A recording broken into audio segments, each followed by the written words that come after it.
में हलचल बढ़ गई है, क्योंकि आज नरेंद्र मोदी का जिक्र सिर्फ देश ही नहीं बल्कि विदेशों में भी होता है। लोकप्रियता के मामले में बड़े बड़े नेताओं को पीछे छोड़ देते हैं। यानी कि तहव्वुर राणा जो मुंबई हमलों का ही मास्टरमाइंड नहीं है, जो लोगों की जान गई बेगुनाहों की, सिर्फ उन्हीं का दोषी नहीं है। 175 लोगों ने जान गंवाई थी करीब 17 साल पहले जो आतंकी हमला हुआ था मुंबई में, उसमें तहव्वुर राणा मास्टरमाइंड तो है ही, लेकिन साथ ही साथ 2004 में रची गई इस साजिश में भी ये बराबर का हिस्सेदार रहा।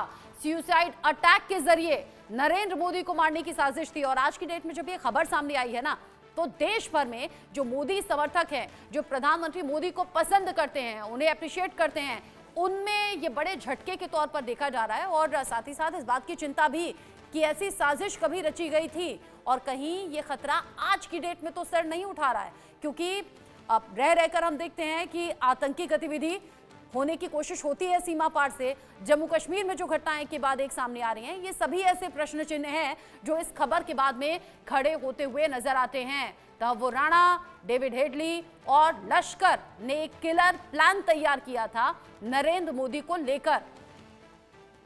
2004 में हत्या की साजिश रची गई थी प्रधानमंत्री मोदी को लेकर। यह सुपर एक्सक्लूसिव खुलासा है इंडिया न्यूज का सहयोगी अखबार द संडे गार्जियन, जो एक के बाद एक इस तरह के विस्फोटक खुलासे करता है। और इस बार यह खुलासा है देश के प्रधानमंत्री को लेकर, लेकिन ये हत्या की जो साजिश है ये उस वक्त की है जब गुजरात में बतौर मुख्यमंत्री नरेंद्र मोदी जिम्मेदारी संभाल रहे थे। और यहां जो हत्या की साजिश में इस्तेमाल की जानी थी वो एक महिला इस्तेमाल की जानी थी। और आपने देखा होगा जब जब इस तरह की प्लानिंग होती है तो औरतों का सहारा लिया जाता है ताकि किसी को कोई शक ना हो।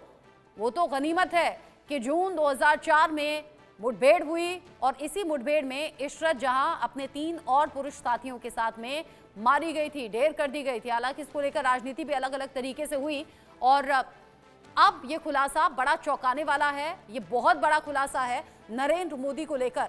और अब इस खबर के सामने आने के बाद तमाम जो बीजेपी प्रवक्ता हैं वो इसको लेकर फिक्र जाहिर कर रहे हैं और चिंता जाहिर कर रहे हैं और बता रहे हैं कि ये कितनी बड़ी खबर है और कैसे ये कितना बड़ा खतरा रहा।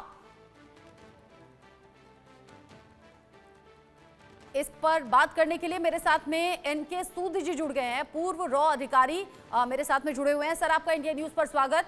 ये खबर आपने सुनी, आपको भी उतनी हैरानी हुई होगी, आप भी उतने ही चौंक गए होंगे, लेकिन सवाल मैं ये पूछना चाहती हूं कि नरेंद्र मोदी ही क्यों? देखिए, मैं कोई चौंका नहीं, मुझे पता था इस बात का। I knew it. जो भी कुछ गुजरात के अंदर हुआ, चाहे आपका गोधरा कांड हुआ, इसके ऊपर नरेंद्र मोदी को पहले से टारगेट करने की प्लान थी।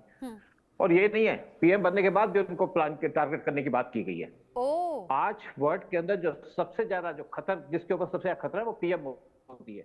मैं आपको एक बात बताऊं कि पीएम मोदी 2015 में टर्की गए थे G20 के समिट अटेंड करने। लंदन से चले गए टर्की में।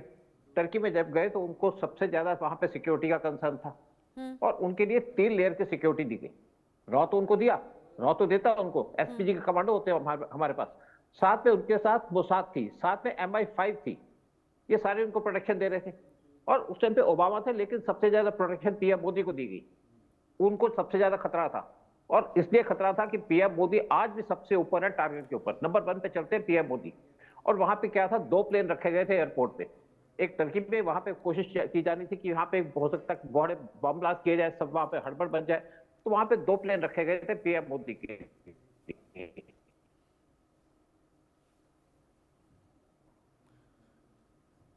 सूद सर, ये तो बहुत चौंकाने वाला खुलासा आपने कर दिया। हालांकि मैं जानती हूं कि रॉ में बहुत कॉन्फिडेंशियल तरीके से काम होता है और चूंकि आप रॉ के अधिकारी के तौर पर काम कर चुके हैं तो आपने कहा कि ये जानकारी आपको पहले से थी, लेकिन हम पत्रकारों के लिए या फिर आम लोगों के लिए ये बड़ी चौंकाने वाली खबर है और आज ये सुपर एक्सक्लूसिव खुलासा हम कर रहे हैं। आपने कहा कि ये उस वक्त का टाइम था 2004 का जब ये साजिश रची गई, लेकिन आज की डेट में अभी भी टारगेट पर हैं नरेंद्र मोदी। ये तो बड़ी चिंता की बात है। लेकिन क्या सूद सर, बतौर मुख्यमंत्री इस तरह की साजिश और इस तरह के हमले का खतरा होना, और साथ ही साथ आज चूंकि प्रधानमंत्री भी हैं और वैश्विक स्तर पर बहुत ज्यादा लोकप्रिय भी हैं, लेकिन साथ ही कई लेयर की सिक्योरिटी के बीच में रहते हैं, शायद इसलिए भी इन साजिशों का पता नहीं चल पाता।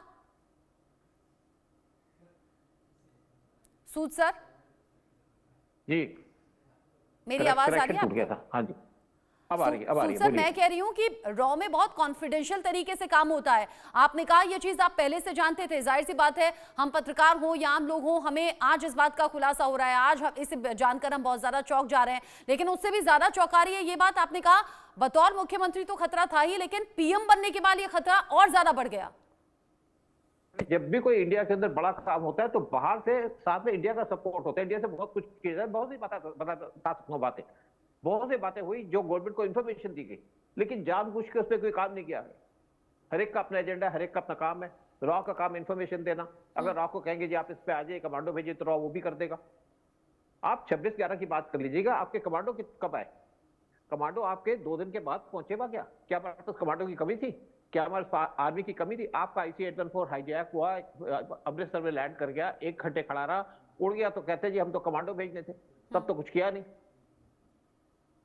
फिर उसके बाद पाकिस्तान चला गया, पाकिस्तान से कहते हैं लोगों को मत भेजो। पाकिस्तान ने कहा हम क्यों रोकेंगे, हम तो, उन्होंने तो उड़ा दिया वहां पे।